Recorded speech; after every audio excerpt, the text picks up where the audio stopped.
Hello everyone and a very warm welcome to Civil Staff. बच्चे let's continue with another session on internal security in our प्रतिपद series. पिछली class की अगर हम बात करते हैं तो पिछली क्लास में हमने साइबर सिक्योरिटी के कुछ क्वेश्चंस को डिस्कस किया था. उसका एक आधा क्वेश्चन हमारा पेंडिंग है, तो let's continue with that question itself और उसके बाद हम अगला टॉपिक स्टार्ट करते हैं इन आवर करंट क्लास. ठीक है जी, चलिए स्टार्ट करते हैं.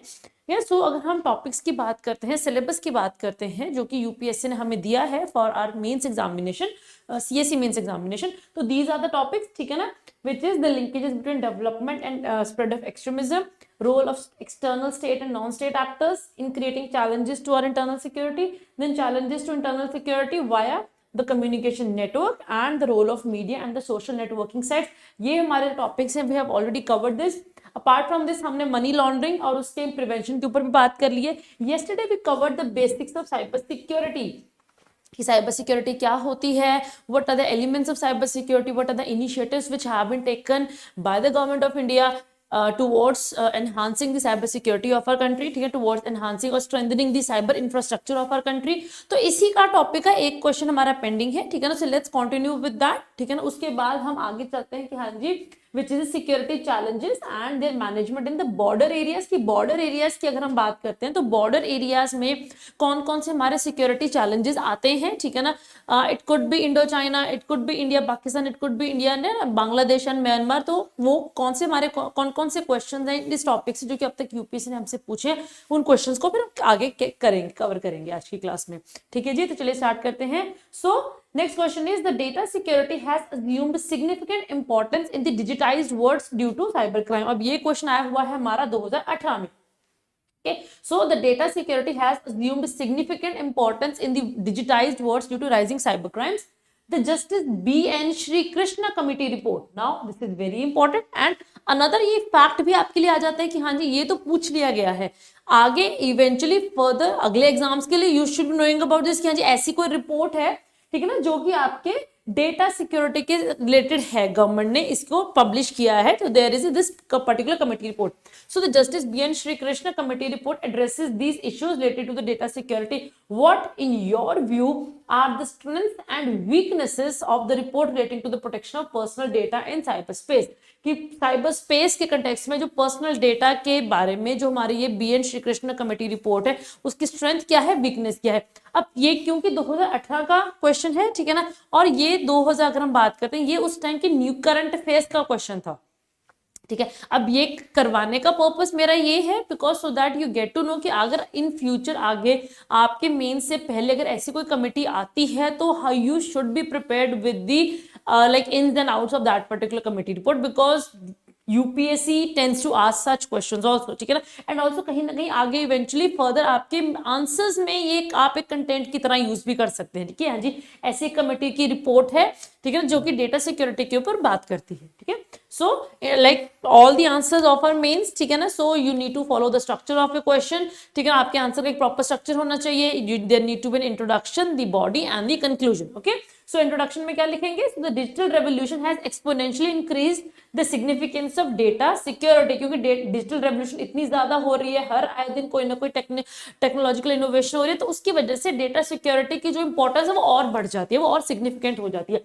इसी कंटेक्स्ट में, ठीक है ना, so the government has this concern has been addressed in the Justice B.N. Shri Krishna Committee report, which is the pioneer document that shapes the Data Protection Bill. Okay, तो उसके Data Protection Bill से पहले ये committee की report आई थी. अब simply सीधी सीधी बात है, क्वेश्चन हमारा स्ट्रेंथ्स एंड वीकनेसेस के ऊपर है, so we will directly jump on to that, ठीक है ना.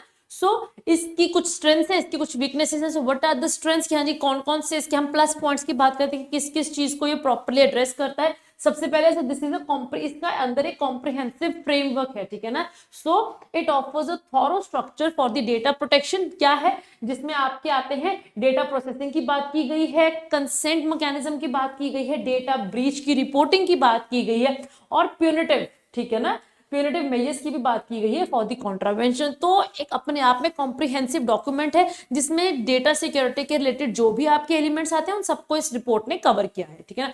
फिर उसके बाद डेटा लोकलाइजेशन, ठीक है ना। Again now this is very important topic. ये जब हम इंटरनेशनल रिलेशंस पढ़ते हैं उसमें डेवलप्ड कंट्रीज का हमारा ये एक इशू भी है डेटा लोकलाइजेशन का, कि that those countries are contesting और protesting the whole concept of data localization by the government of India. तो इसी डेटा लोकलाइजेशन के ऊपर इस कमेटी ने बात की है।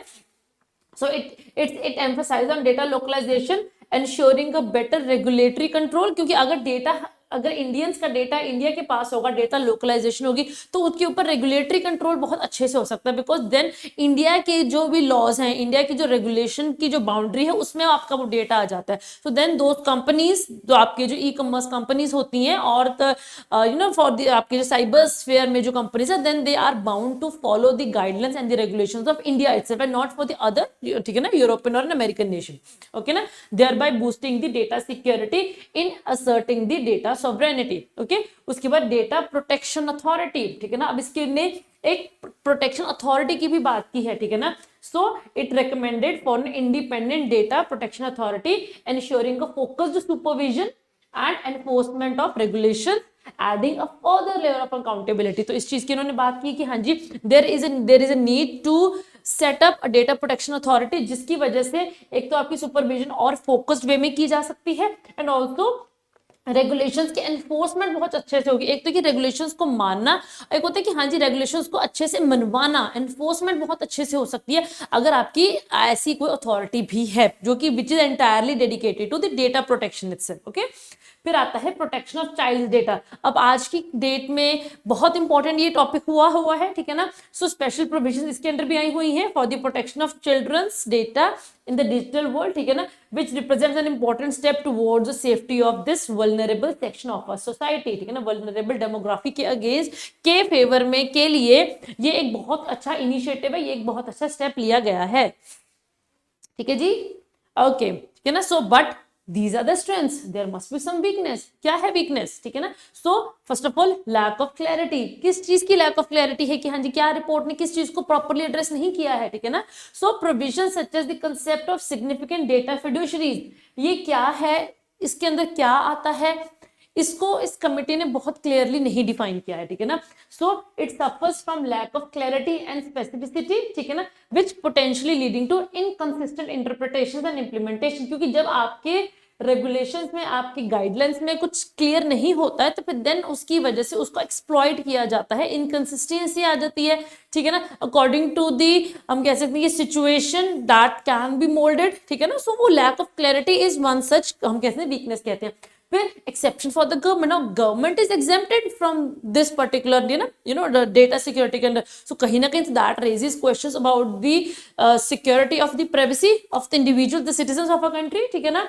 सो the broad exceptions granted to the government, ठीक है ना, it inadvertently jeopardize the individual privacy rights, ठीक है। so thus it could be seen as a potent tool that can jeopardize, ठीक है ना, हम कह सकते हैं the spirit of data protection कि हाँ जी क्या how it can, ठीक है ना, कि हाँ जी impinge into the personal privacy of individuals, क्योंकि गवर्नमेंट को तो एग्जाम्पशन है, government can definitely check out for the date of any person out there, तो कहीं ना कहीं सो दैट इज डेफिनेटली हम कह सकते हैं कि हाँ जी it is contradictory to the spirit of data protection की डेटा प्रोटेक्शन है तो वो सबका होना चाहिए and nobody should be exempted, ठीक है ना, which can look into that particular data, but government को एग्जाम्पशन एक कॉन्ट्राडिक्शन आ जाती है इसमें, ठीक है ना।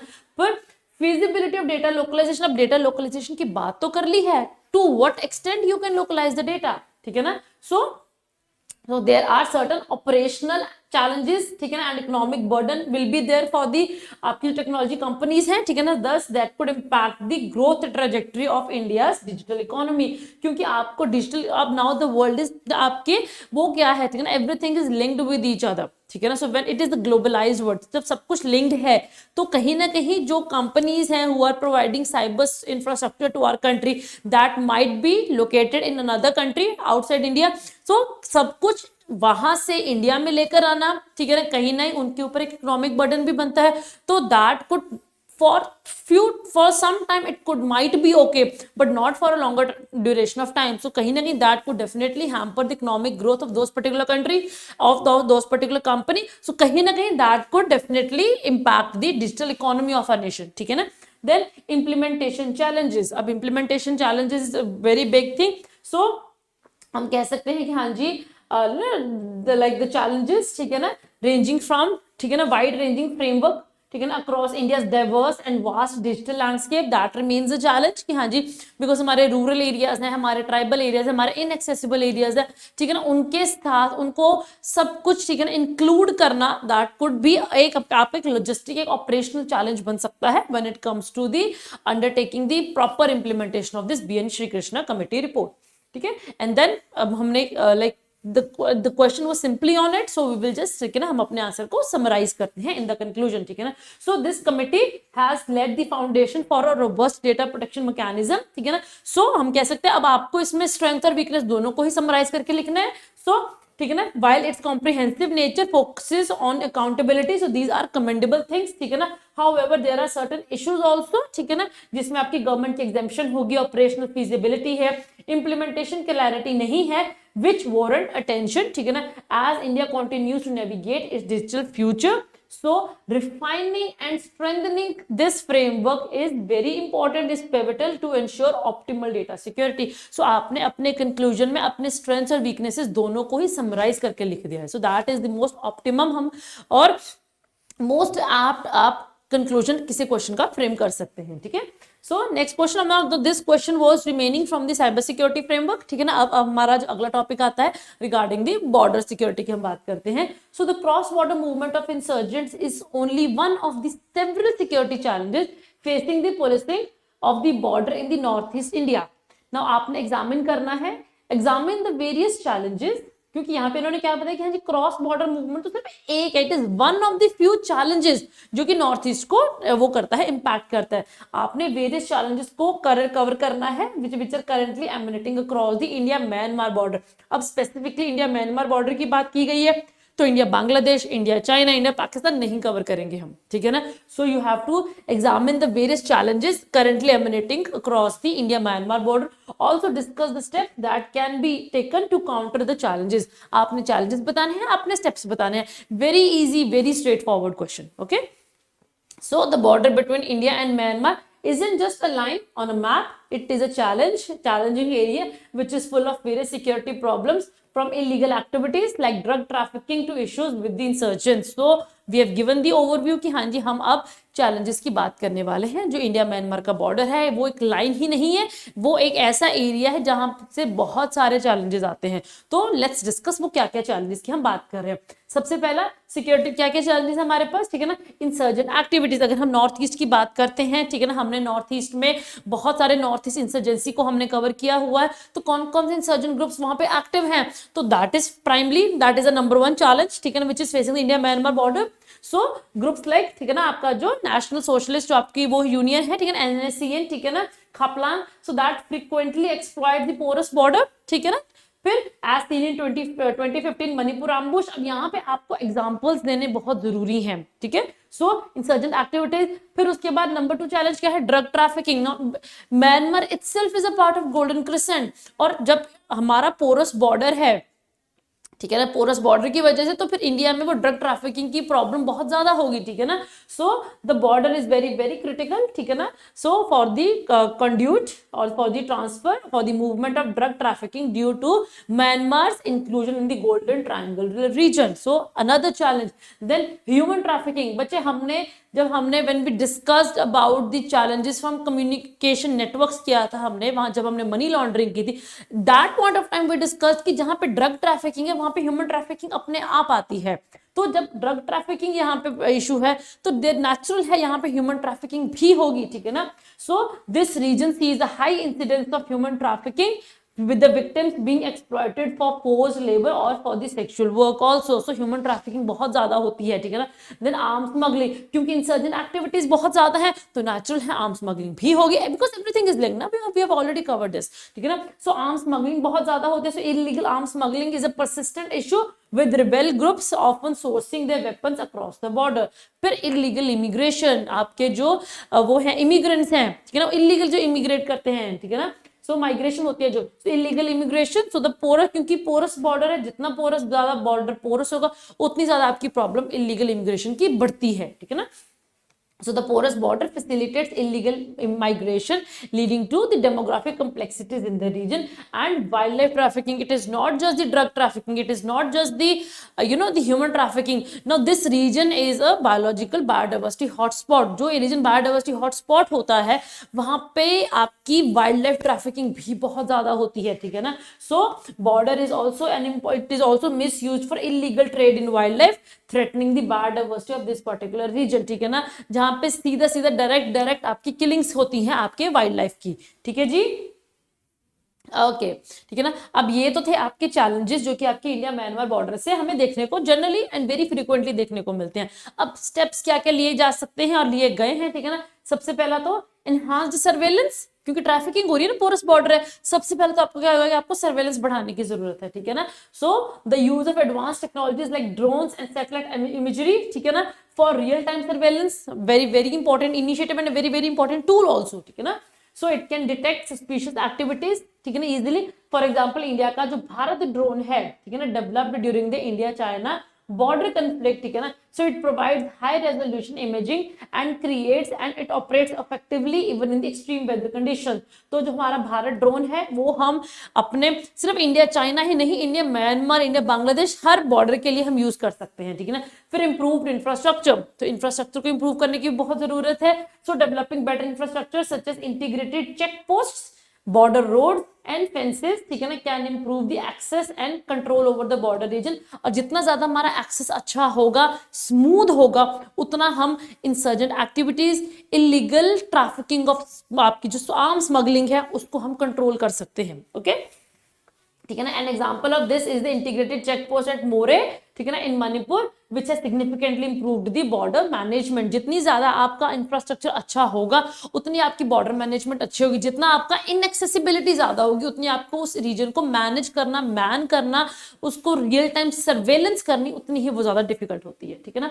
देन इंक्रीज बॉर्डर पर्सनल, ठीक है ना, again very very important. Forces का तो बहुत बड़ा रोल रहता है यहाँ पे, ठीक है ना. So for that we need to strengthen the border forces through increase deployment, ठीक है ना. सो दिस वे आपको पता है कि वहां पे फोर्स है, ठीक है ना. सो नेचुरल है वहां पे स्मगलिंग कम होगी. So this is going to definitely deter the legal activities. Example आपका असम राइफल्स है, क्योंकि हमने म्यांमार की बात की है, यहाँ पे आप बीएसएफ नहीं लिख सकते, ठीक है ना, क्योंकि हर बॉर्डर के अकॉर्डिंगली हमारी फोर्सेस डिप्लॉय की जाती हैं. सो असम राइफल्स, ठीक है ना. So this is the border guarding force along the India Myanmar border. So this plays a very key role in this regard. अब यहाँ पे now you have to be very clear also in this regard. India China का है question, India Myanmar का है, India Bangladesh है, India Pakistan है. किस कंट्री के साथ हमारे बॉर्डर के ऊपर क्वेश्चन आ रहा है, आपको फिर फोर्सेस को भी उसी हिसाब से ही लिखना पड़ेगा, ठीक है. Then bilateral cooperation, cooperation with the government of Myanmar is very important, ठीक है ना.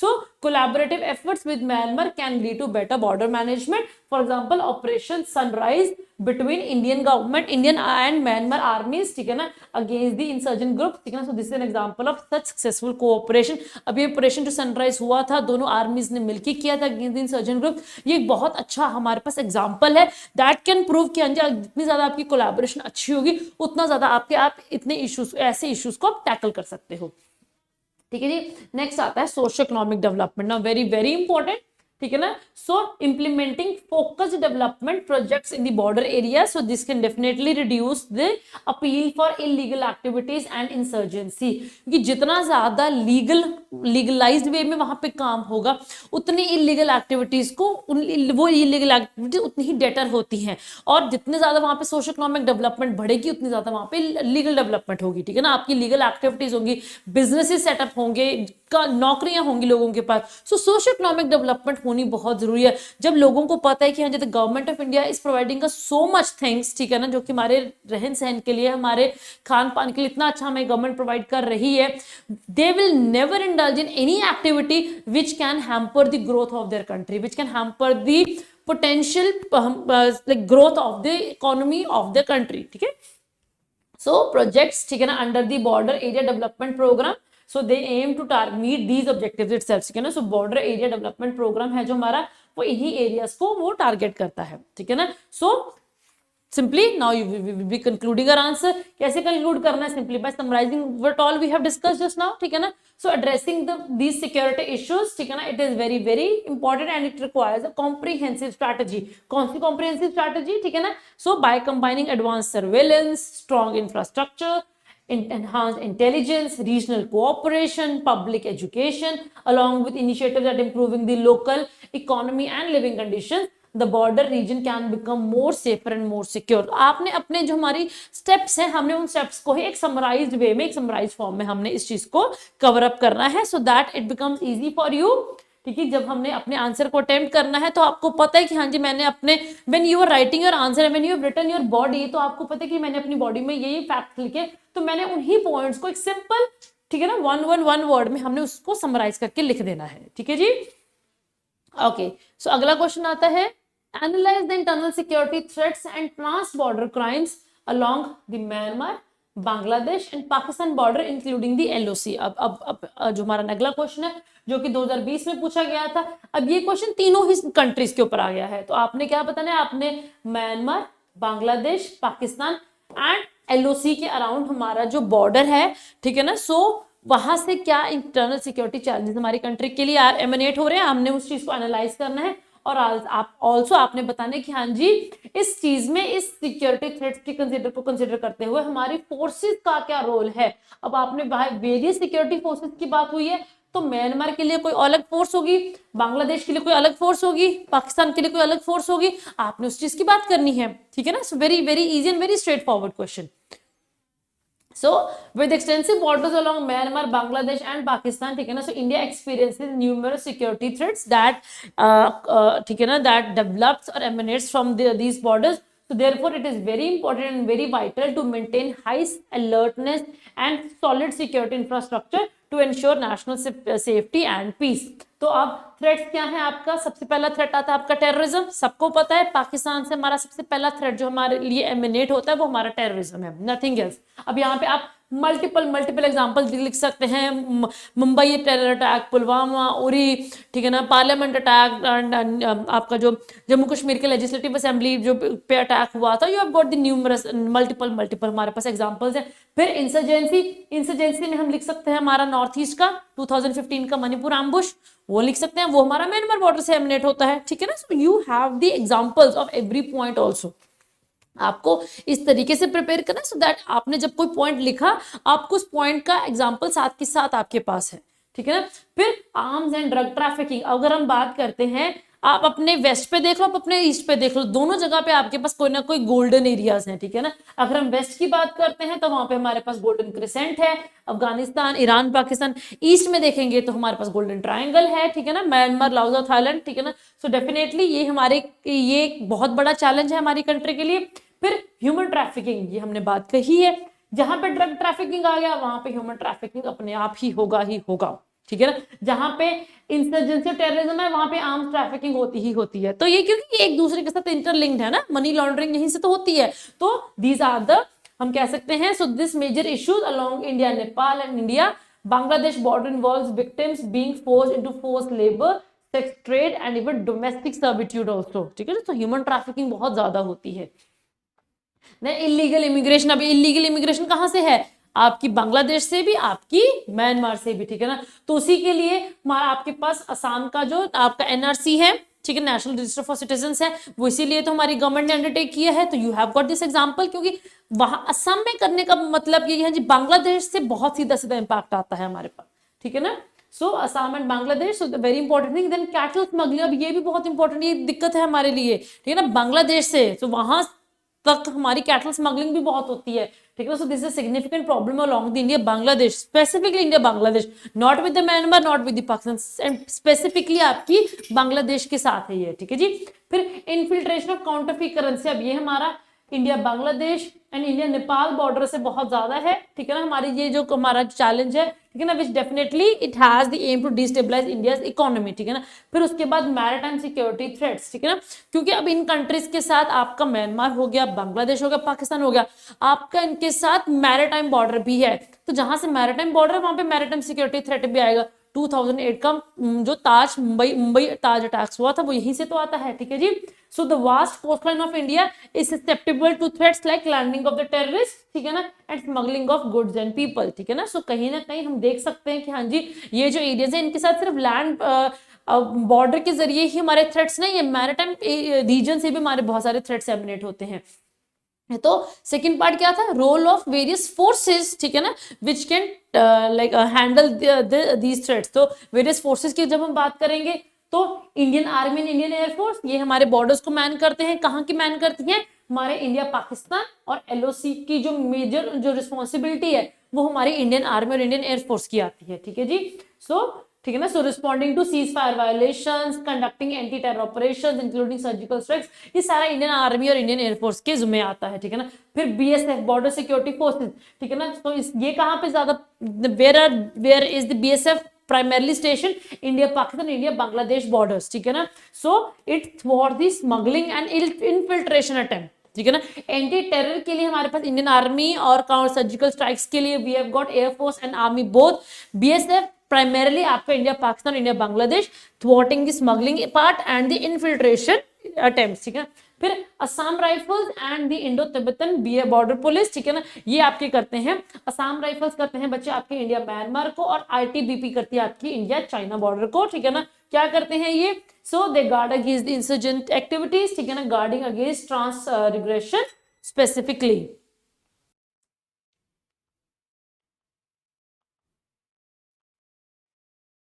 ओके बच्चे, सो इसके बाद अगर हम बात करते हैं असम राइफल्स और आईटीबीपी के बाद अगर हम बात करते हैं तो इसके बाद हमारा आता है, ठीक है ना, so we have got the CRPF which is central reserve police force and national security guard. अगर हम इनकी बात करते हैं तो इनका सीआरपीएफ और एनएसजी की if we look into their action और इनटू देयर, अगर हम इनकी ड्यूटी की बात करते हैं, सो देयर इनका जो सिग्निफिकेंट रोल आता है, so that is in the counter insurgency operation और to counter the terrorism act inside the country, ठीक है ना। फिर उसके बाद हमारी आती है इंडियन नेवी, ठीक है, हमारी इंडियन कोस्ट गार्ड। तो इंडियन नेवी और कोस्ट गार्ड के लिए इनका जो मेन काम है that is to safeguard the India extensive maritime border, हमारे जो एक्सटेंसिव मैरिटाइम बॉर्डर है, ठीक है ना, इसको मैन करना, इसको सेफ गार्ड करना, वो काम आता है आपका इंडियन नेवी और कोस्ट गार्ड का, ठीक है ना, जिसके जरिए वो security they ensure security against the threat from the sea. जैसे हमारा 2000 जो हम कहते हैं कि हमारा जो मुंबई ताज अटैक हुआ था वो हमारा वाया सी ही हुआ था, तो वहां पे कोस्ट गार्ड और जो नेवी का जो प्राइमरली रोल है वो हमारे कोस्ट लाइन को ही सिक्योर करना है, ठीक है ना। फिर अपार्ट फ्रॉम द फोर्सेस हमारे कुछ टेक्नोलॉजिकल इनोवेशंस भी हैं, तो वो कौन कौन सी हैं देख लेते हैं। Okay, so apart from this we have got certain technological innovations also, so उसके अंदर आती है हमारी, okay, हाँ, है ना, so development of technologies like laser आती है, लेजर फेंसिंग की जाती है, ठीक ना, थर्मल इमेजिंग होती है, नाइट विजन डिवाइसेस होते हैं, रडार्स होते हैं, सो ये कहीं ना कहीं हमारी फोर्सेस की कैपेबिलिटी को एनहांस करते हैं, ठीक है ना। सो implementation of the comprehensive integrated border management system, तो CIBMS, तो comprehensive integrated border management system, it aims to secure the borders in difficult terrains also, be it India Myanmar or be it India Pakistan or India China also। तो वहां पे आपकी जो comprehensive integrated border management system है उसका बहुत बड़ा role है, ठीक है। सो सिंस अगर हम बात करते हैं कंक्लूजन की, तो हम हमने अपने आंसर को समराइज करना है। So India faces multiplicity of threats, ठीक है ना, B it from Myanmar, Bangladesh, Pakistan, LOC और इवन चाइना ऑल्सो, सो ठीक है ना, so that requires a robust and a multifaceted response, so through a combination of vigilant security forces, bilateral dialogues, socio-economic initiatives and technological advances, ठीक है ना, India continues to confront and counter these security challenges, जो कि हमारे nation की national security को destabilise करने में, नेशनल सिक्योरिटी को हम कह सकते हैं कि हाँ जी चैलेंज करने में इनका बहुत बड़ा हाथ है, ठीक है ना। तो इनको एड्रेस करने में हम ये सारे इनिशिएटिव्स ले सकते हैं, ठीक है। ओके, सो नेक्स्ट क्वेश्चन ये हमारा 2022 में आया हुआ है। तो क्वेश्चन है हमारा, what are the maritime security challenges in India. बहुत स्ट्रेट फॉरवर्ड क्वेश्चन था ये। सो हमारे कंट्री में मैरिटाइम सिक्योरिटी चैलेंजेस क्या है। Discuss the organisational, technical and procedural initiatives taken to improve the maritime security. दो पार्ट्स हैं, पहला पार्ट है हमारा मैरिटाइम सिक्योरिटी चैलेंजेस क्या हैं, दूसरा पार्ट है कि हाँ जी इन सिक्योरिटी चैलेंजेस को टैकल करने के लिए, काउंटर करने के लिए कौन कौन से इनिशिएटिव्स दिए गए हैं to improve the maritime security. अब वो जो इनिशिएटिव्स है वो आपने रैंडमली नहीं लिखने, they have asked you that you have to put in the organisational initiative, technical and procedural, तीनों के बारे में बताना है, ठीक है जी। तो चलिए स्टार्ट करते हैं इंट्रोडक्शन में। So India has a vast coast line, तो जितनी बड़ी कोस्ट लाइन उतना ज्यादा थ्रेट हमारा वहां से ज्यादा होता है, ठीक है ना। सो उस थ्रेट को मैनेज करने के लिए you need variety of initiatives, plenty of initiatives, ठीक है ना। सो अगर हम बात करते हैं, so India has a coast line of 7500 kilometre, ठीक है ना, and strategic India is located in a strategic location of Indian Ocean region, ठीक है ना। So faces a multitude of maritime security challenges. So these concerns they have been amplified by the growing significance of maritime domain in the emerging हमारा global commerce, energy security और even geopolitics में भी। तो maritime region का जो importance है वो आज के डेट में बहुत बढ़ चुका है because of the changing global जो आपके dynamics है। तो challenges क्या है, सबसे पहला challenge हमारा टेररिज्म एंड पायरेसी, सबसे पहला एंड फॉरमोस्ट चैलेंज है। टेररिज्म का एग्जांपल हमारे पास 26/11 का मुंबई अटैक हमारे पास है, और क्या है आपका पायरेसी का, ठीक है ना, originating from the Gulf of Aden and threatening the entire Indian western coast, ठीक है ना। सो ये हमारा पायरेसी का चैलेंज है, poses a significant threat to India's maritime security. फिर इलीगल ट्रैफिकिंग, ठीक है ना। सो इलीगल ट्रैफिकिंग में हमारा smuggling of goods, smuggling illicit arms and human trafficking, ठीक है ना, through the sea poses a perpetual challenge for India, ठीक है ना। सो जिसमें हमारा सुंदरबन जो डेल्टा रीजन है between the West Bengal and the Bangladesh and the Palk strait between the Tamil Nadu and Sri Lanka, so they are in famous for such illegal activities. Sundarban delta India और बांग्लादेश के बीच में, पाक स्ट्रेट इंडिया श्रीलंका के बीच में, ये जो रीजन्स हैं ये स्मगलिंग के लिए बहुत ज्यादा इनफेमस है, ओके। फिर उसके बाद बॉर्डर डिस्प्यूट, बॉर्डर डिस्प्यूट ऐसा नहीं कि बॉर्डर डिस्प्यूट सिर्फ लैंड एरियाज में ही होते हैं, मैरिटाइम रीजन से भी हमारे मैरिटाइम बॉर्डर डिस्प्यूट्स आते हैं। फॉर एग्जांपल पाकिस्तान के साथ हमारा सर क्रीक का इशू, ठीक है जी। फिर उसके बाद अगर हम बात करते हैं श्रीलंका के साथ हमारा कच्चा तीबू आइलैंड के ऊपर जो इशू है, ठीक है ना। So these are the maritime disputes, ठीक है ना, बिटवीन इंडिया एंड, ठीक है ना, इट्स नेबर्स। फिर और चैलेंज क्या है, नेचुरल डिजास्टर। अब चैलेंज में हम नेचुरल डिजास्टर को भी चैलेंज ही लिखेंगे, दैट इज ऑल्सो चैलेंज, जो कि हमारे मैरिटाइम कोस्ट की वजह से हमारे ऊपर आता है। अब Nepal does not faces such challenges क्योंकि उसकी कोई मैरिटाइम कोस्ट नहीं है, so that is also challenge which needs to be written, ठीक है। So India's extensive coastline makes it highly vulnerable to natural disasters like cyclones and tsunamis. Examples लिख दीजिए, इतने cyclones आते हैं साल में, 2-3 आते ही रहते हैं।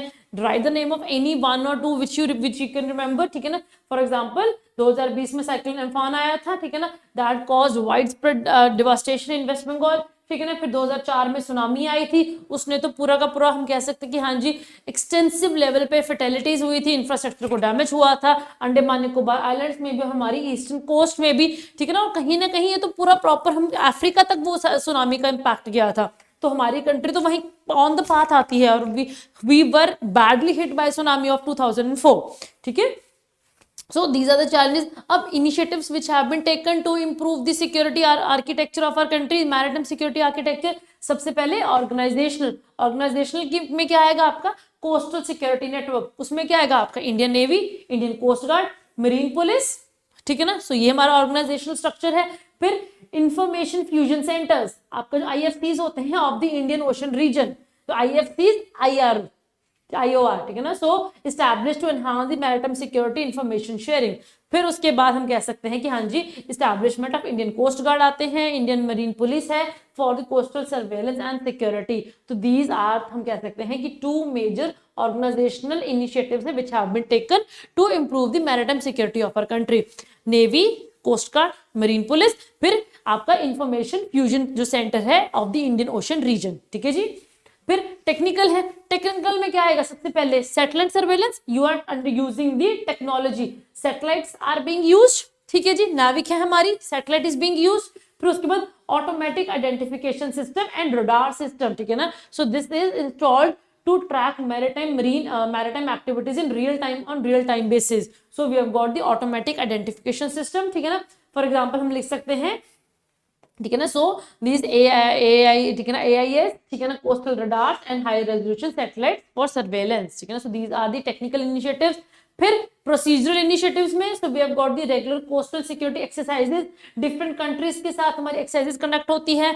अगर हम, you have got with Bangladesh also संप्रति, वी हैव गॉट दी, ठीक है ना, then we have got the with Myanmar also, we have got with Sri Lanka also, multiple exercise है हमारी, ठीक है ना, सिमनेक्स है। तो ये जो कोलंबो सिक्योरिटी कनक्लेव है, तो ये जो एक्सरसाइजेज है ये हमारी, हम कह सकते हैं कि हाँ जी आपकी प्रोसीजरल जो हम कह सकते हैं कि हाँ जी इनिशिएटिव्स हैं उनको और ज्यादा वो स्ट्रॉन्ग करता है, ठीक है ना। So these are conducted to ensure operational readiness and coordination among different agencies. फिर issuance of biometric ID cards, ठीक है ना, so for the fisherman to prevent infiltration and illegal activities. तो हमारे फिशरमैन को गवर्नमेंट बायोमेट्रिक आईडी कार्ड्स भी provide करते हैं ताकि कोई भी इलीगल इमिग्रेशन ना हो सके, ठीक है। तो आपने इन चीजों का ही हमने एग्जाम्पल देना है, ठीक है ना। For example enacting the comprehensive laws like the Maritime Zones Act of 1976 and implementing strict port controls. These are some of the procedural initiatives which have been taken. So organizational देख लिया हमने देख लिया कि हाँ जी आपके टेक्निकल कौन से और हमारे प्रोसीजरल इनिशिएटिव्स गवर्नमेंट ने कौन कौन से लिए हैं to secure the marine region of our country, ठीक है ना। तो we will simply conclude our answer by summarising what all we have discussed in the body, ठीक है ना। So India's maritime security landscape is very complex requiring multi dimensional approach for its security. So while significant strides they have been made, it is crucial to continuously innovate and adapt in response to the evolving maritime security challenges. आपने बताने कि हाँ जी हमने बहुत because of the multi-dimensional architecture of the challenges हमने बहुत सारे initiatives लिए हैं and we have taken ठीक है ना greater strides in this also, but because of the evolving nature of the challenges we need to continuously innovate and adapt, ठीक है ना, to the ever evolving multi-dimensional nature of the challenges associated with this. ठीक है जी. So that's all for today's class. I hope आपको आज की class अच्छी लगी है, समझ आई है. In case you are still having any doubt तो बच्चे हमारे डिस्क्रिप्शन बॉक्स में हमारे टेलीग्राम चैनल का लिंक भी है, तो आप वहां पे जाके अपना डाउट रेज कर सकते हैं, ठीक है ना. Also you can also raise your concern in the comment box also. वहां से भी आपके जो भी कंसर्न है, जो भी आपका डाउट है वो भी एड्रेस किया जाएगा. ठीक है जी. So that's all for today. अगली क्लास में फिर मिलेंगे with another set of questions which have been asked in the UPSC CSE mains examination, ठीक है ना. So that you get a better understanding कि हाँ जी और ऐसे क्वेश्चंस को हम इन फ्यूचर भी कैसे एड्रेस कर सकते हैं. ठीक है जी. Till then stay safe, be healthy and keep studying. Thank you.